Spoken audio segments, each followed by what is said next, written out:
আমি আমার ক্ষেতে যে টমেটো গাছ লাগাইছিলাম, তো কিছুদিন আগে সার দিয়েছিলাম গোড়া আলগা করে। তো গোড়া আলগা করার ফলে মাটিটা অনেক শুকিয়ে যায় আর কি। তো এই কারণে আজকে আবার নতুন করে আবার কিছু সার দিলাম, রাসায়নিক সার গড়ে দ্বিতীয়বারের মতো। তো এর উপর দিয়ে হচ্ছে আবার জৈব সার দিয়ে দিতেছি কিছু, যাতে কিছু পানি দিয়ে দিলে জৈব সারটা আর কি ওই মাটির রসটা একটু ধরে রাখতে পারে আর কি, যে কারণে জৈব সারটা উপর দিয়ে আবার দিয়ে দেওয়া। তো এরপরে হচ্ছে আবার একটু পানি দিয়ে দেব, যাতে রসটা যে শুকিয়ে গেছিল, তো এতে আবার জানি আর্দ্রতার ভাবটা একটু থাকলে শিকড় ছাড়তে বা খাবার গ্রহণ করার জন্য গাছের জন্য একটু সুবিধা হবে আর কি।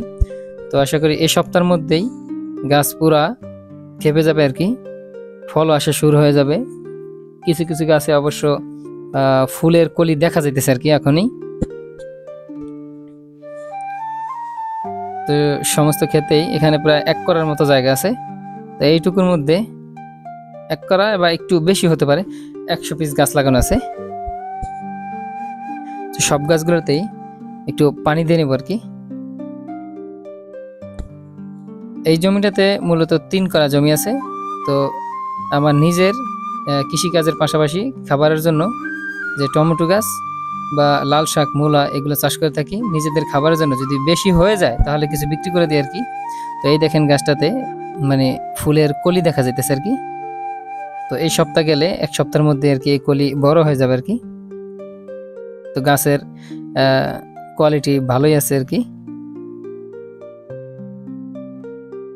এগুলো হচ্ছে গাপটেডি জাতের টমেটো, লম্বা আকারের হয়।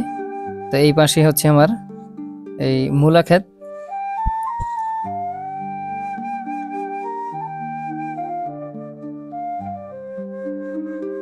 তো দেখেন গোড়ায় সার দেওয়ার ফলে কত সুন্দর লাগতেছে। মূলাগুলো প্রায় খাবার উপযোগী হয়ে গেছে আর কি। লাল শাক প্রায় শেষ, এর ভিতরেই লাল শাক ছিল দেখতে পাচ্ছেন, কিছু কিছু এখনো দেখা যাইতেছে। আমার কৃষিক্ষেত্রটি কেমন লাগলো কমেন্টের মাধ্যমে জানাবেন। সবাই ভালো থাকবেন। আসসালামু আলাইকুম।